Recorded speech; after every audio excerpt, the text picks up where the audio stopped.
No blankets, no sleeping bags, no modern heaters. And yet people made it through nights colder than steel nights, plunging toward -50. Imagine that. A world of white and nothing but a tipi. You'd think the cold would cut straight through the hide. You'd think no one could last till morning. You'd think death was certain, but they did last. They endured. They thrived. Because the teepee was not just a shelter. It was a living design. A breathing system. A heater disguised as a tent. So the question is how?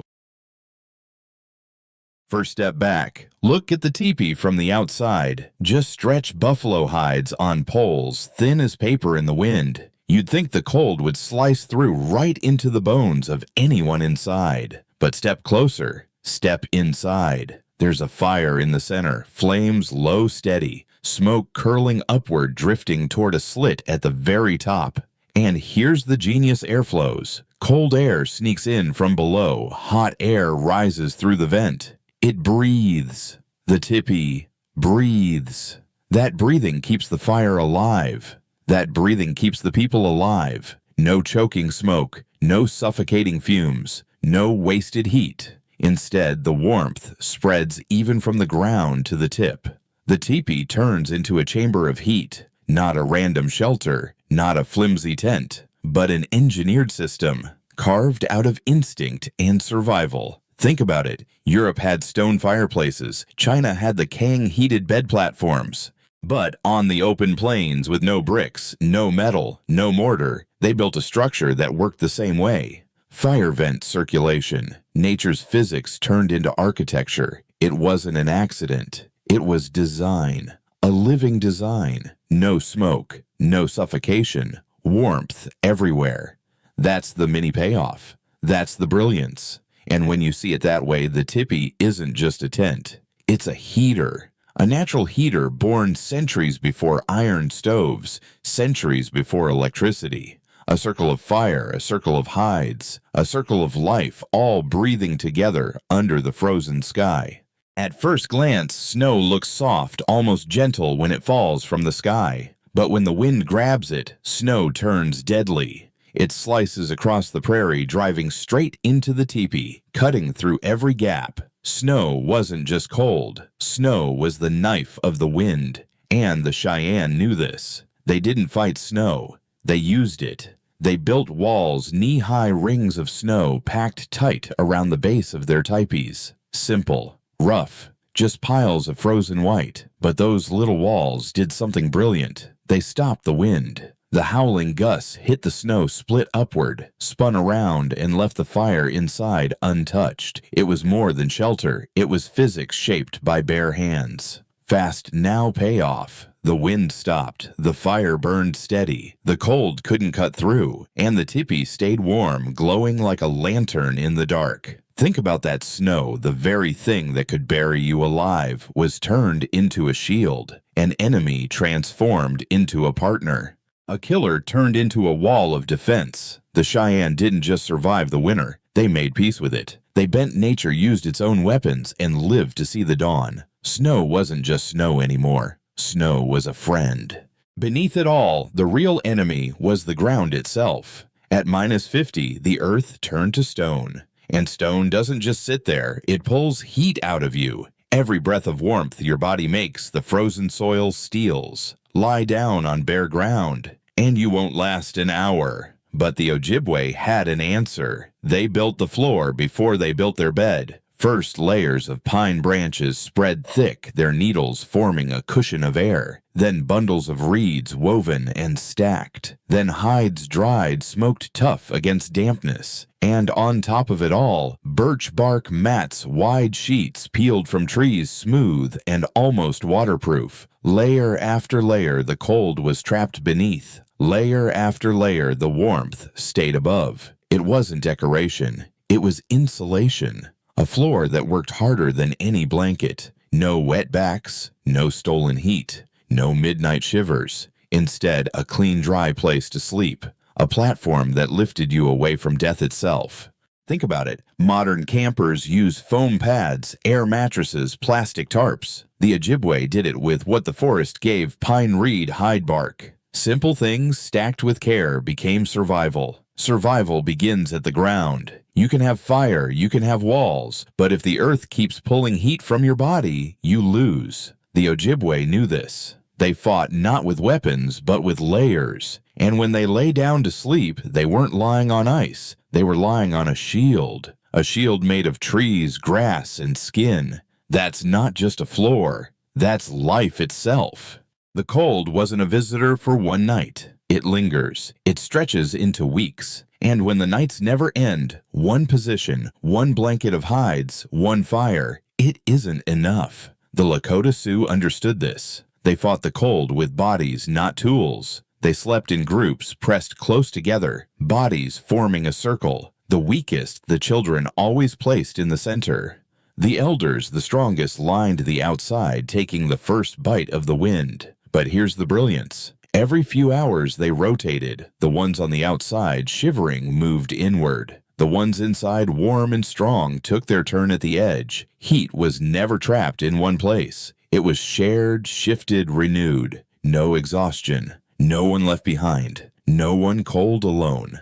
That rhythm of rotation meant nobody froze through the night. The group became one living furnace, beating like a heart, pulsing heat from body to body.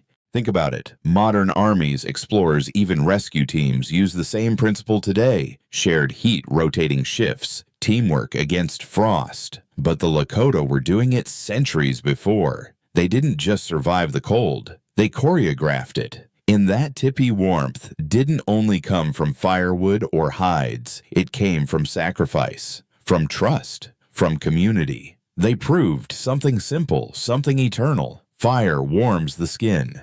But people warm the soul. And out on the frozen plains, that was the difference between death and dawn. On the open plains, the nights dragged on, and the fire died too quickly. Wood burns down, coals fade, and when the flames vanish, the cold creeps back in. The Apache had a way. They heated stones in the fire large enough to hold warmth, but not crack. When glowing, they pulled them out, wrapped them in hides, and placed them under bedding. The stones released heat slowly all night long, turning the ground itself into a gentle furnace. No fading warmth, no frozen ground, no midnight shivers. Fire didn't only live in the flames, it lived in stone. It lived under the sleepers, carrying warmth till dawn. Far to the north, in a land without forests, even fire itself was rare. The Inuit could not rely on logs or piles of brush. They turned instead to oil. Carved stone lamps, shallow bowls filled with seal or whale oil. A strip of moss served as a wick, burning steady clean. One lamp warmed hands. Several lamps burning together raised the air inside an igloo, warm enough to cook, warm enough to sleep. No wood, no forest, still fire. The igloo wasn't empty ice, it was lit with a glow, warmed by liquid flame. A microclimate carved into the frozen world. In the deep northern forests, winter didn't just bite, it settled in for months. It stretched. It lingered for months. And one small family fire alone wasn't enough. The flames would fade, the warmth would vanish, and the cold would win. But the Iroquois had a plan. They built longhouses, massive halls stretching 30, even 50 meters, curved roofs of bark, strong frames of wood. Inside, rows of fires, each family tending its own hearth. Smoke drifted upward, slipping through narrow vents in the roof. But the heat stayed. It filled the hall, wrapping dozens of people in one shared warmth. They didn't just build a house, they built a community furnace. Many fires, many people, much warmth. And here's the truth. The longhouse wasn't just shelter from snow. It was a village under one roof, a place where warmth came not only from burning wood, but from unity, from families living as one. In those walls, the Iroquois proved something timeless. Fire can heat a body, but people together can heat a world. 7 hacks, 7 tribes, 7 answers to the same merciless cold. One by one, they faced the ice, and one by one, they carved a way to live. Teepee, not just a tent, a heater that breathed like a lung. Cheyenne snow the killer turned into a shield. Ojibwe layered mats, a floor that blocked death rising from the ground. Lakota Sioux body heat rotation, no one left outside, no one left behind. Apache stones from the fire glowing with warmth till dawn. Inuit oil lamps, liquid flame inside frozen walls. Iroquois longhouses, many fires, many families, one shared breath of heat. 7 tribes, 7 hacks, 7 strokes of survival genius. Now the beat comes hard. No blankets, no stoves, no luxury. And still, they thrived. Not just endured, not just survived. They thrived, hunters chasing across the snow, children laughing in the glow, elders telling stories while the sky froze above them.